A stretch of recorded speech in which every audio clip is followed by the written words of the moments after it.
Então, gente, nós tínhamos parado exatamente nesse ponto. Nós vimos que, de fato, para que eu saia de trabalhar pelo dinheiro, aqui é quem trabalha pelo dinheiro. E aqui é o dinheiro trabalha por você. Então, para que eu faça essa transição, existe uma ponte. E essa ponte é a contabilidade. Então, é o pleno conhecimento, né, de receitas, despesas, poupança e investimento que vai permitir que eu faça essa travessia, saindo do lado EA e indo para o lado DI. Bem, e aí a grande pergunta que se faz é a seguinte: por que eu preciso entender tanto de educação financeira? O primeiro fator refere-se ao fato de que o indivíduo fazer a sua própria previdência. Em que pese as críticas, mas a reforma previdenciária que ocorreu aqui no Brasil, ela privilegiava exatamente isso. Ou seja, privilegiava o que? O fato, né, de fazer com que o indivíduo participe mais da formação do patrimônio que vai lhe permitir uma aposentadoria suficiente quando você terminar sua atividade, sua vida laboral, seu tempo laboral, né? Aqui eu trago uma pesquisa do professor Ferreira, que ele trata exatamente sobre isso. Professor Gualberto Pereira, que foi essa aqui é uma parte da tese de doutorado dele, é um extrato que eu trago da tese de doutorado dele. Eu vou ler aqui e vou fazer os comentários. Vamos lá. Ele diz o seguinte: países mais velhos têm buscado minimizar o impacto dos gastos previdenciários e atribuir uma maior participação dos indivíduos nas decisões previdenciárias. Nesse sentido, em países como a Inglaterra e Estados Unidos, estão transferindo essa responsabilidade para o indivíduo. E aqui no Brasil, se comparado com essas nações, né, comparado principalmente com a Inglaterra, porque se comparado com os Estados Unidos, né, o Brasil é mais velho do que o próprio Estados Unidos.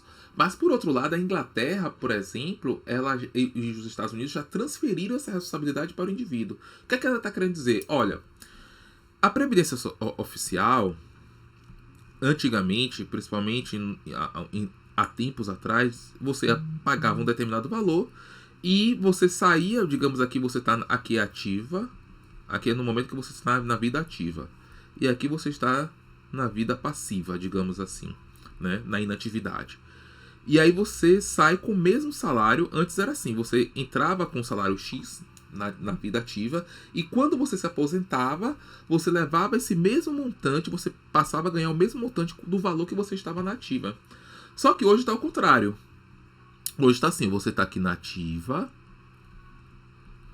e aí quando você vai para o estágio passivo, digamos assim, da vida, observe que você passa a ganhar um valor menor do que você ganhava anteriormente. E aí essa defasagem aqui, para que você ganhe o mesmo tanto que você ganhava na atividade quando você estava na vida ativa, isso vai caber a você. Então esse é o motivo que se faz presente para nós termos esse conhecimento de educação financeira. Não só de educação financeira, mas também de alfabetização financeira, de inteligência financeira, para que nós consigamos alcançar a independência financeira.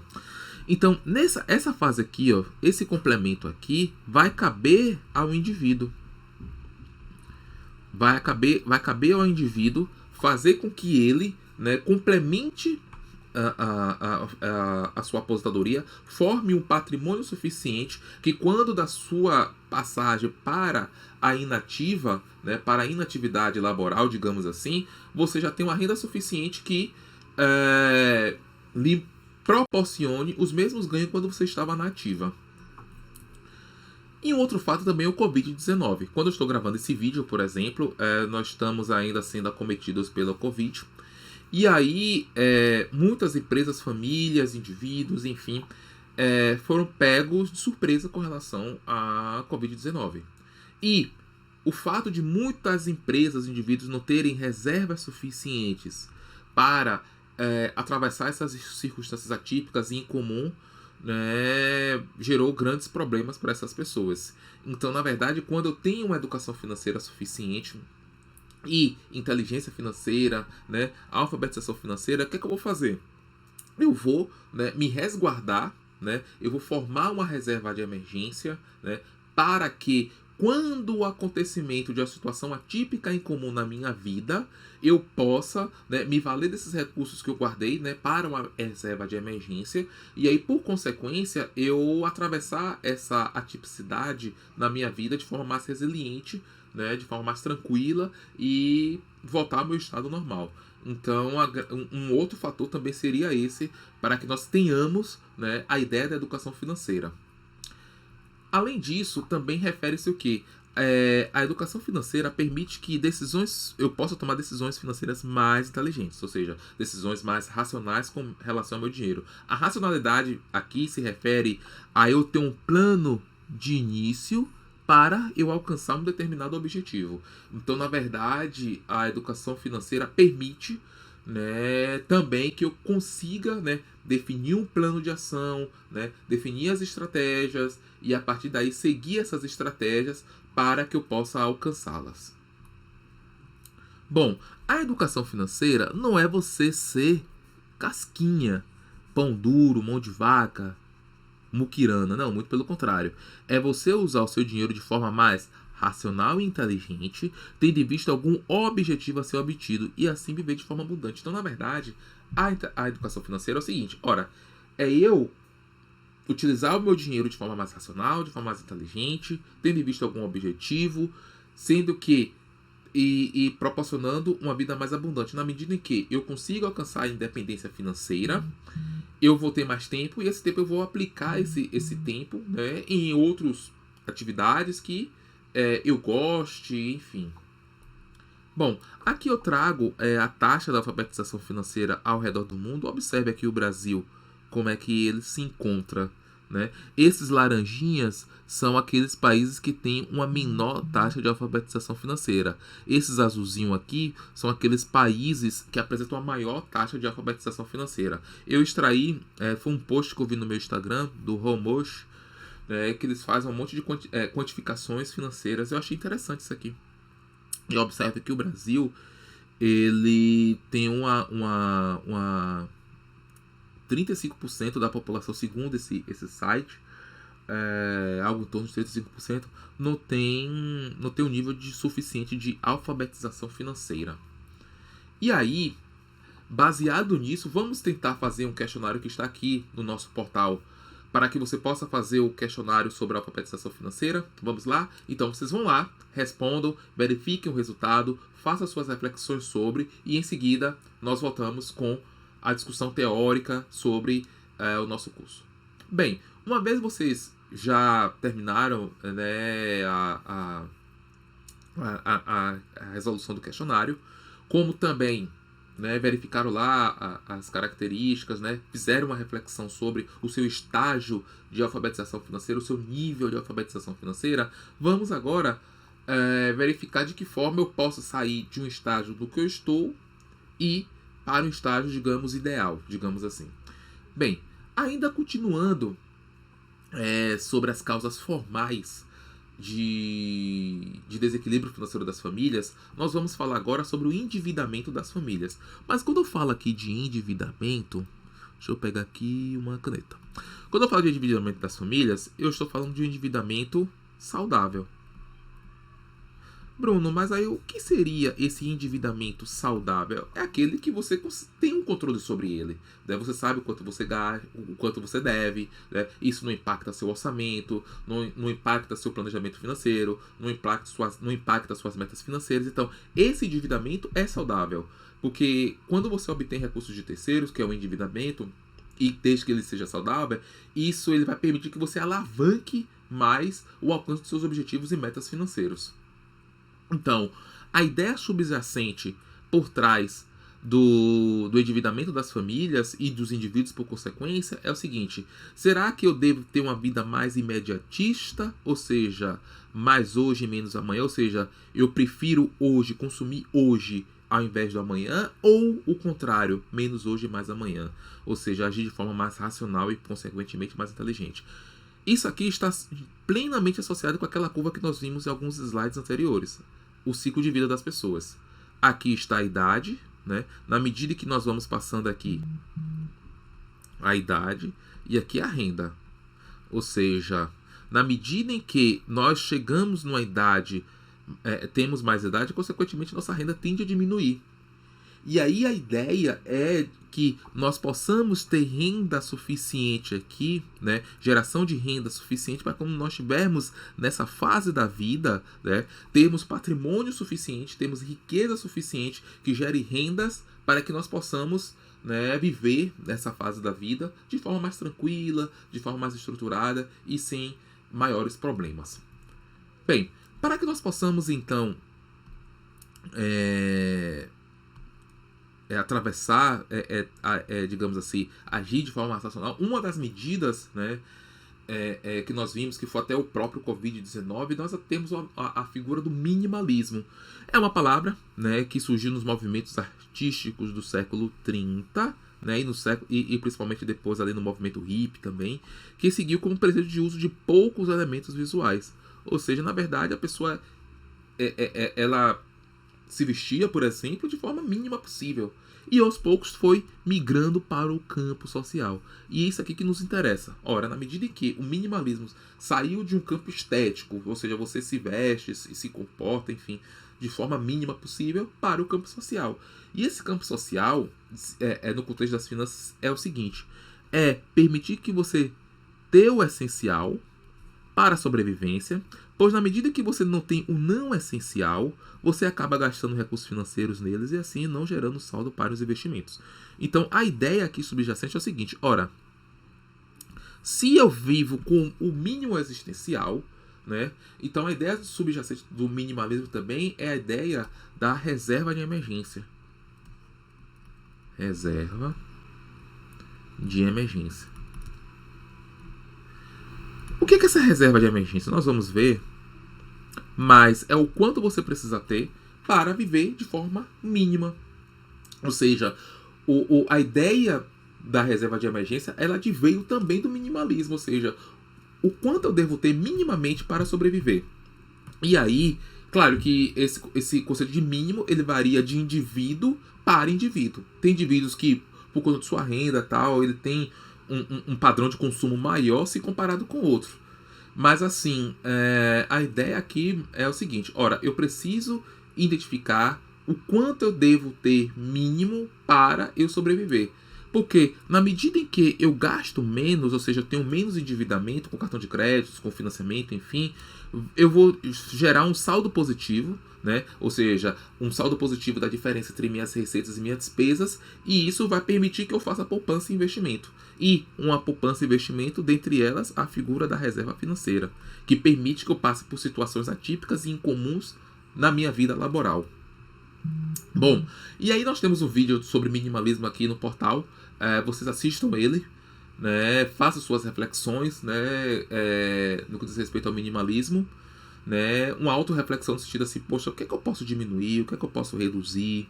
E aí em seguida nós daremos continuidade ao nosso curso. Opa, Rafael Seabra aqui do blog queroficarrico.com e autor do livro de mesmo nome, Quero Ficar Rico, que é um best-seller e o livro mais vendido do Brasil, segundo a revista Veja. No vídeo de hoje eu quero falar sobre um dos temas que eu mais tenho estudado atualmente e que é um dos meus temas preferidos. Eu vou falar sobre minimalismo, mais especificamente sobre as 7 lições super poderosas que eu aprendi com minimalismo. Antes, eu já peço para você se inscrever aqui no canal, caso você ainda não tenha feito isso. Então é super simples, não vai tomar mais do que 2 segundos, tá? Clica no botãozinho vermelho que tem aqui embaixo que diz inscrever-se. Depois você clica no sininho, porque assim você ativa as notificações, recebe os avisos dos próximos vídeos e ainda contribui para o crescimento desse grande projeto de educação financeira. Vamos agora falar sobre minimalismo antes de falar sobre as 7 lições em primeiro lugar, tá? O minimalismo é uma forma, na verdade é um estilo de vida para você viver com menos coisas e ter mais tempo para você. É você focar muito mais na questão da qualidade do que da quantidade. Existem vários conceitos relacionados ao minimalismo, mas é basicamente você reduzir ao máximo aquelas coisas que não são necessárias para você ter muito mais tempo livre, muito mais energia, muito mais foco e até muito mais dinheiro para investir nas coisas que realmente são importantes para você. Isso vai fazer com que você ganhe tempo, isso vai fazer com que você deixe de estar perdendo tanto tempo entre escolher roupas para sair, entre arrumar coisas dentro de casa por ter muita coisa para fazer, entre estar gastando muito tempo com os vários bens que você tem para poder dar manutenção, para poder estar consertando, e também não estar gastando dinheiro, porque geralmente bens, as coisas, carros, automóveis, imóveis, eles geram custos recorrentes. Então essa é uma ideia geral sobre o minimalismo. E por que que ele é tão importante? Não é para você colocar ele à risca ou usar ele em toda a sua totalidade, mas é porque ultimamente o que a gente tem visto é que as pessoas tentam preencher o vazio que tem dentro delas com coisas e não com algo que dá mais sentido para a vida delas, com experiências ou com coisas ou com situações muito maiores do que simplesmente comprar objetos. E que fique bem claro também, viver de uma forma minimalista é apenas um modo de viver, não é um único modo que tem para viver. Você pode, inclusive, adaptar alguns conceitos, que é uma coisa que eu fiz. Eu peguei alguns conceitos e adaptei na minha vida, não coloquei em prática todas as coisas. Porque, por exemplo, pelo minimalismo em si, você não deveria, acumular coisas na sua casa. Mas se você é uma pessoa que gosta de ler livros, em vez de simplesmente ler no dispositivo digital, como o Kindle, por exemplo, você gosta de ler, gosta de tem uma biblioteca em casa e, não quer se desfazer dela, tudo bem, esse não é um problema, tá?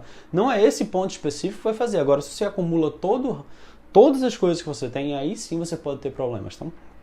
Então, explicado em linhas gerais o que é o minimalismo e por que ele é tão importante de você colocar em prática na sua vida, vamos falar a partir de agora sobre as 7 lições super poderosas que eu aprendi com o minimalismo. A primeira delas é que nós somos programados para ficar insatisfeitos. Isso é uma coisa que já está meio que intrínseca na gente, até porque é o que é passado pela mídia, o que é passado pela sociedade, que você tem que ter sempre, você tem que querer uma casa maior, tem que querer um carro melhor, roupas melhores e, obviamente, mais dinheiro para poder ter todas essas coisas. Não existe um padrão de vida que seja aceitável. Ah, não. Eu cheguei num momento que tá ok, essa casa tá legal, esse carro tá legal, esse tipo de roupa que eu tenho já tá legal, então não preciso mais crescer em relação a isso. Eu simplesmente utilizo aquele dinheiro a mais que caso eu venha ganhar para vivenciar mais experiências, para investir no meu futuro, para investir no futuro da minha família também, para quem sabe ter mais liberdade, conseguir liberar algumas horas do meu trabalho, ou quem sabe até eu deixar o meu emprego e fazer aquilo que mais me dá prazer, aquilo que eu mais gosto de fazer. Então eu acho que o minimalismo está muito relacionado também com a questão da liberdade, mais especificamente com a questão da liberdade financeira. Porque se você desprograma esse ponto de tá querendo sempre algo mais e estabelece um padrão de vida que seja aceitável para você, utiliza toda a diferença para investir em você no seu futuro, eu tenho certeza que você vai ser, inclusive, uma pessoa muito mais feliz. A segunda lição é que se você procura sentido em sua vida, isso dificilmente virá através de coisas. Isso é muito importante porque eu vejo pessoas que estão desestimuladas, estão insatisfeitas, não sabem o que querem da vida e simplesmente o que elas fazem? Gastam todo o dinheiro que ganham, não estão satisfeitas com o trabalho, não gostam daquilo que fazem, mas acham que como eu tenho um dia péssimo, uma semana péssima, eu posso me dar o direito de pegar meu cartão de crédito, ir no shopping center e comprar tudo que eu quero para, aquilo ali preencher aquele vazio. Isso não vai preencher. Um objeto, uma coisa não vai preencher um vazio em relação a sentido. Se você procura sentido na sua vida, isso muito provavelmente vai estar muito mais relacionado a uma missão, a algo maior, a algo que te dê propósito, a um trabalho que te dê propósito e sendo ainda mais específico, a experiências que te deem propósito, experiências que te deem realmente sentido, aquilo que você realmente quer fazer. O que você realmente quer fazer talvez seja viajar, talvez seja mudar para um trabalho que te dá muito mais prazer, fazer algum tipo de trabalho comunitário, trabalhar com arte, trabalhar com algo que você sempre quis fazer desde que você era criança, talvez, e que você nunca pôde fazer porque, a sociedade disse que você tinha que se formar na profissão que você se formou e trabalhar numa coisa chata só porque aquilo tem estabilidade e te dá um bom dinheiro. E não é bem assim. Não procure sentido nas coisas porque dificilmente ela virá por aí. Lição número 3. Viva com menos. Viva com menos coisas. Viva com menos estresse. Viva com menos dívidas. Viva com menos insatisfação. Essas coisas que você precisa diminuir na sua vida. Você precisa controlar suas dívidas. Você precisa procurar o sentido em coisas muito maiores para você não estar sempre insatisfeito. Você precisa definir um padrão de vida que seja aceitável para você. Você precisa diminuir a quantidade de estresse que você tem na sua vida, investir na sua qualidade de vida, investir na sua saúde. Essas coisas você precisa viver com menos. É importante que você diminua na sua vida para você ter uma vida muito melhor. Lição número 4. Viva com mais. Viva com mais tempo. Viva com mais crescimento. Viva com mais contribuição. Viva com mais contentamento. Você precisa ir mudando, cambiando a sua vida para ter mais tempo livre para cuidar de você, para cuidar das pessoas que estão ao seu redor, para contribuir com as outras pessoas, para passar o seu conhecimento, aquilo que você tem de melhor para outras pessoas, ajudar pessoas e até como um tipo de recompensa, como consequência, você inclusive aumentar o seu padrão financeiro, você ter um retorno financeiro maior, você ser muito mais satisfeito com aquilo que você faz, você ter muito mais, quando você estabelece uma missão de vida, estabelece algo que dá um propósito, um trabalho que dá propósito, por exemplo, aquilo vai te deixar muito mais contente, aquilo vai fazer que você contribua muito mais com as pessoas. Então são com essas coisas que você deve viver com muito mais. Lição número 5, seja materialista. Mas materialista no sentido de você zelar pelas coisas que você tem, e não no sentido de demonstrar status social através de coisas. O que a gente vê na sociedade é uma coisa totalmente deturpada. São pessoas que são materialistas no sentido de comprar muitas coisas, comprar um baita carro, comprar um baita apartamento, comprar as melhores roupas que tem e não zelar por elas. Simplesmente depois de uma semana não está nem aí mais pelo carro, depois que usou 2, 3 vezes a roupa, não está nem mais aí pela roupa, se rasga, se quebra, faz, não deixa para lá, só eu comprar outra, em vez de buscar consertar, buscar alguma solução para aquela coisa. Elas pensam de uma forma totalmente, são materialistas de uma forma totalmente invertida, no sentido muito mais de demonstrar status e de não zelar por aquilo que elas têm. Faça o contrário. Não procure demonstrar status social através das coisas que você tem. Mas aquelas coisas que você tem, um carro que já seja legal, uma casa que seja legal, umas roupas que já sejam legais para você, procure zelar por elas, cuide bem delas, porque isso vai fazer com que elas durem muito mais e que você esteja cada vez mais satisfeito com as coisas que você tem. Isso é muito importante. Eu, por exemplo, até hoje, o carro que eu dirijo é um carro 2009 e eu adoro meu carro, porque não só ele cumpre o propósito dele, me levar e me trazer para os cantos que eu quero, mas porque foi um bom carro que eu comprei e que eu tenho um prazer, inclusive, de zelar por ele. Então, não estou querendo dizer que você precisa ter um carro 2009, tá? É apenas um exemplo que eu dou, até porque eu nem uso tanto o carro, mas eu gosto desse exemplo porque é um bem que é um carro usado, que já tem bastante tempo, que na cabeça de muitos já é um negócio que eu já deveria ter trocado e não é assim. Tá um carro super novo, super bem cuidado, que eu tenho o maior zelo por ele e que eu gosto muito dele. Mesmo sendo um objeto, eu gosto muito dele porque eu zelo por ele, eu sei que ele tem uma boa qualidade. Então, use esse exemplo para várias outras coisas na sua vida que eu tenho certeza que vai aumentar inclusive a tua satisfação com os objetos que você já tem. Lição número 6. Pense na qualidade em vez da quantidade. Muita gente acha que ser minimalista é aquela pessoa que é totalmente não gasto dinheiro com nada. Eu não posso comprar uma roupa de marca, não posso comprar uma calça de marca, um sapato de marca. E muitas vezes é o oposto. O minimalista ele não compra necessariamente pela marca, mas ele compra pela quantidade. Em vez de você comprar, 5 camisas de R$30, você pode comprar, 2 camisas de R$70, de uma qualidade muito melhor e numa quantidade muito menor. Então muitas vezes a gente compra vários itens, uma quantidade muito grande de itens muito baratos, que na verdade o barato sai caro. Primeiro porque aquilo ali se acaba de uma forma muito rápida. E segundo porque você vai ter muito mais itens dentro da sua casa. Quanto mais coisas você tem, mais vai ser a dificuldade entre você escolher o que você quer para sair.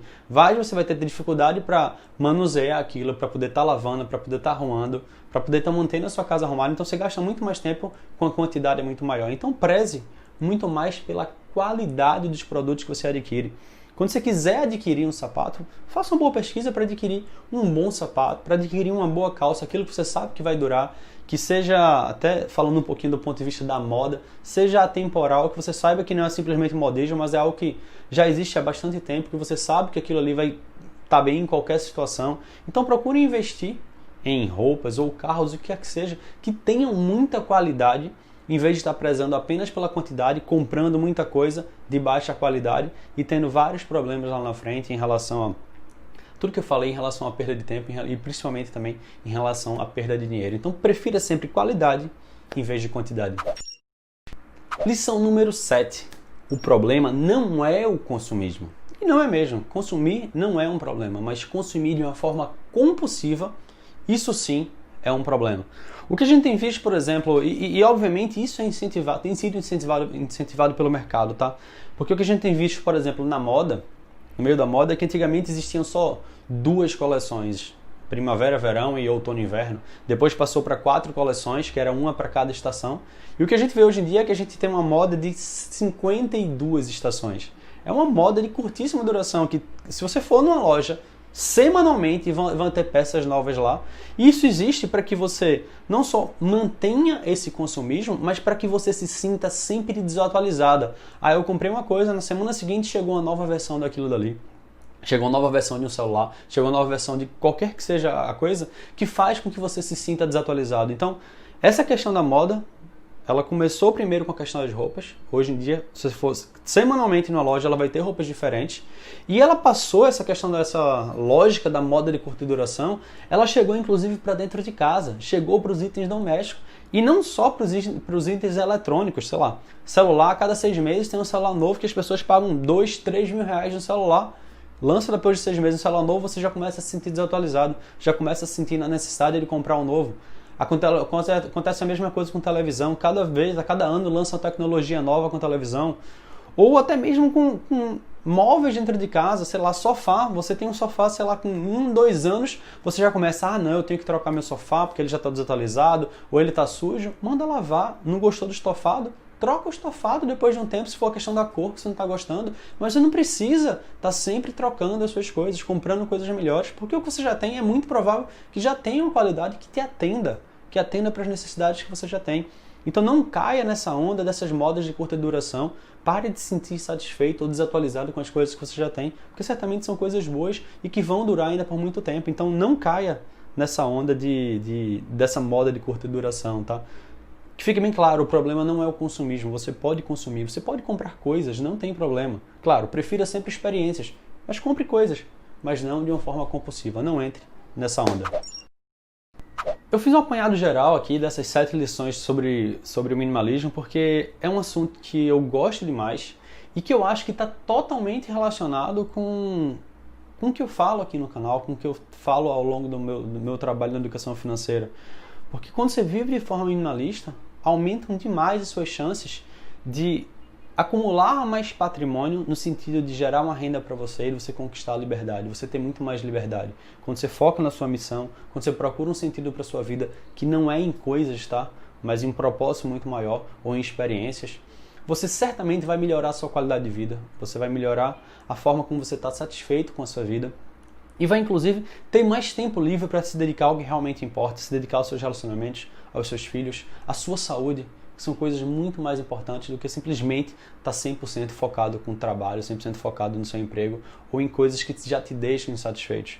Então, quando você coloca em prática o minimalismo em sua vida, pelo menos alguns conceitos dele, eu tenho certeza que a sua vida só vai mudar para melhor. Por fim, eu quero deixar uma frase que eu vi até num filme sobre minimalismo, na verdade o nome do documentário é Minimalism, que está no Netflix, caso você assine esse serviço, você pode procurar lá. E ela diz o seguinte: ame as pessoas e use as coisas, porque o oposto nunca dá certo. Então, com essa frase, eu termino o vídeo de hoje, mas antes eu só quero deixar um recado. Até hoje, o final do dia, tá? Se você estiver assistindo esse vídeo na quinta-feira, dia 21 de dezembro de 2017, até o final do dia de hoje, você ainda pode se inscrever no curso Minha Liberdade. Que você não só vai ver conceitos de minimalismo lá dentro, mas principalmente você vai ver um curso que é totalmente focado para a conquista da sua liberdade financeira. Então, se liberdade financeira é um objetivo que você tem, é algo que você preza em sua vida, você pode fazer a sua inscrição clicando no primeiro link que está aqui na descrição do vídeo. Então clica lá e você vai saber muito mais sobre o curso Minha Liberdade.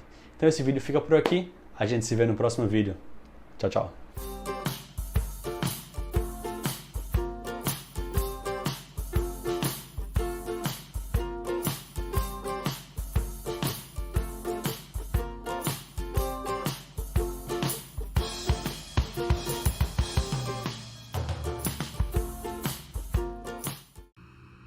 Bem, uma vez que vocês já assistiram o vídeo, tenham feito suas devidas reflexões sobre, vamos agora dar continuidade aqui. E aí a grande pergunta que eu faço a vocês é o seguinte: O quanto vocês gastaram nos últimos 3 meses?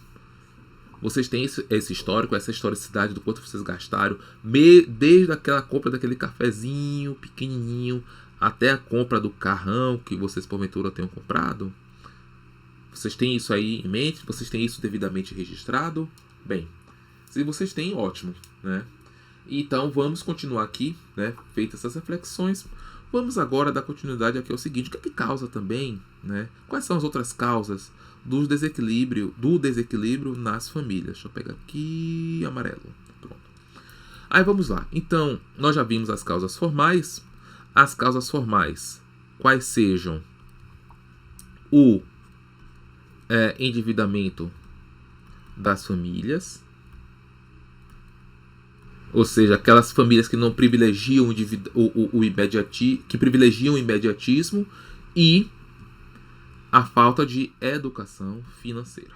Bom, pode ter outras em maior ou menor grau aqui, mas para o nosso curso eu acho que essas duas já são mais do que suficiente. Bem, e aí agora nós vamos falar das causas informais, ou seja, quais são as causas, né, informais, né, que causam o desequilíbrio financeiro nas famílias e, por consequência, nos indivíduos. E aí nós temos os vieses cognitivos e as emoções. Vamos lá falar primeiramente sobre o viés cognitivo e depois falar um pouquinho sobre as emoções. Vamos dizer o seguinte: um abaré e um acarajé custam R$1,10. O acarajé custa R$1 a mais do que o abará. Quanto custa o abará? Vamos lá. Vamos dizer que o acarajé e o abará são iguarias aqui da Bahia, né? Eu estou gravando esse curso, sou baiano, sou soteropolitano. E aí sim. Então você tem o acarajé com uma variável x e o abará com uma variável y. Então eu digo o seguinte: aqui está meu problema. E digo o seguinte: x mais y é R$1,10, ou seja, a soma do acarajé mais o abará é R$1,10. O acarajé custa R$1 a mais do que o abará. Então o acarajé ele custa o abará mais R$1.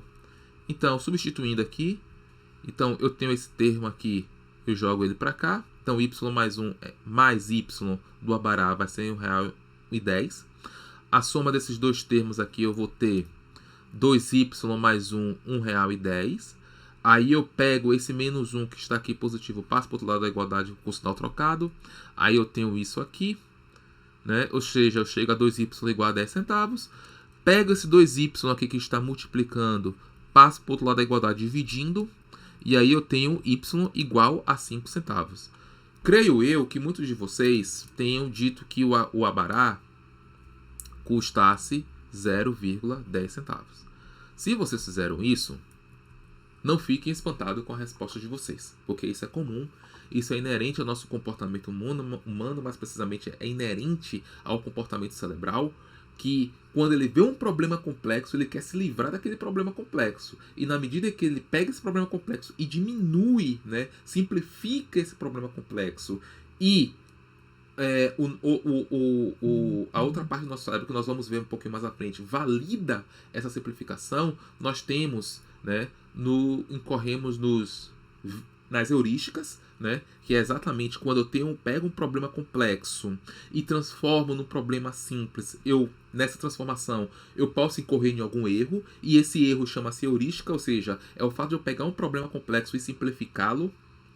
E quando eu valido essa heurística, né, essa simplificação errada do problema, eu tenho os vieses cognitivos. Ou seja, os vieses cognitivos é a validação da simplificação da solução de um problema, né, cuja simplificação tenha tido erro. Então, os autores Kahneman e Tversky, né, vamos dizer, eu creio que a pronúncia seja essa,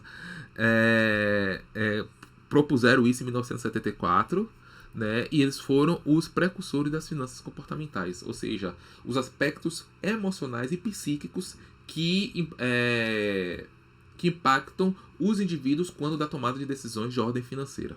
Por exemplo, a título de curiosidade, a minha dissertação de mestrado foi exatamente sobre finanças comportamentais. Eu estudei exatamente isso aí, né? Eu estudei esses dois autores. Então, esses vieses e heurísticas, por exemplo, eles se refletem no padrão de consumo da gente, dos indivíduos. E esse padrão de consumo está associado a o alinhamento com seus objetivos, metas, valores, aqueles conceitos de riqueza, riqueza emocional, riqueza efetiva, né, riqueza espiritual, ou está associado ao que a sociedade diz que é bom ter. Ou seja, reflete aquilo para a sociedade o que é ter sucesso, o seu padrão de consumo, ou esse padrão de consumo está alinhado com os seus objetivos, metas e desejos financeiros. Que, bem verdade, assim, não existe nenhum mal você ter um carrão, ter uma casa boa. Mas, na verdade, a ideia por trás é a seguinte. Você tendo esse carrão, essa casa boa, né, ampla, grande, para demonstrar sucesso para a sociedade, que você alcançou um determinado sucesso, ou para, digamos assim, o atingimento dos objetivos e metas financeiros seus, certo? Então, na verdade, nós temos que fazer essa reflexão. Não há nenhum mal você ter um carrão, ter uma casa boa. Não, por exemplo, não há nada de errado nisso. Agora, desde que reflita o atingimento de um objetivo seu, de uma meta sua, devidamente montada, estruturada, e que não leve a você a ter um endividamento não saudável, tá tranquilo. Bom, e aí nós vamos ver alguns vieses que impactam nossas decisões financeiras.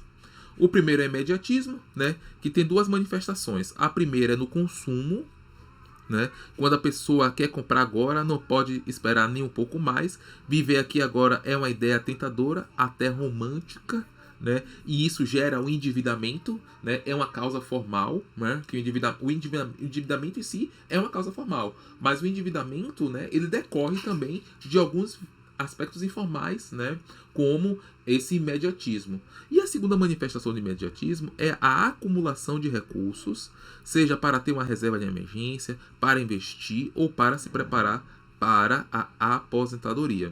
Então, na verdade, assim, é o seguinte, aí voltamos àquela ideia, né, daquele dilema, menos hoje e mais amanhã, ou mais hoje e menos amanhã, né? Então, na verdade, a ideia do imediatismo, que é um dos vieses, segundo essa reportagem que eu obtive da Exame, traz para a gente. Um outro caso é o excesso de confiança.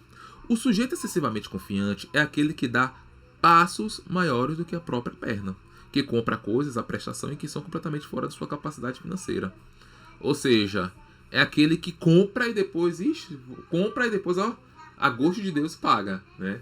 E por outro lado, né, o sujeito excessivamente autoconfiante compra financiado aquilo que não pode pagar, pois ele tem a certeza de que, de alguma maneira, o dinheiro virá. Nos investimentos, ele investe de forma agressiva sem levar em consideração riscos. Ou seja, aquela pessoa excessivamente confiante, ela é tão dona de si que...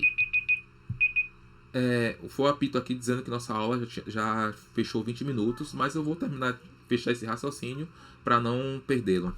Então, o indivíduo excessivamente confiante é aquele que ele vai tomar decisões financeiras na sua vida, né, pensando sempre que lá na frente, né, vai vir algum recurso financeiro que vai suprir essa demanda sua. Mas, na verdade, ele não tem um lastro financeiro suficiente para tomar essa decisão, certo? Então, esse é um outro viés, né, viés cognitivo que impacta nossas decisões financeiras. Eu vou parar a aula por aqui, porque nosso apito aqui já disse que nós tínhamos chegado a 20 minutos, e no próximo segmento daremos continuidade. Até logo!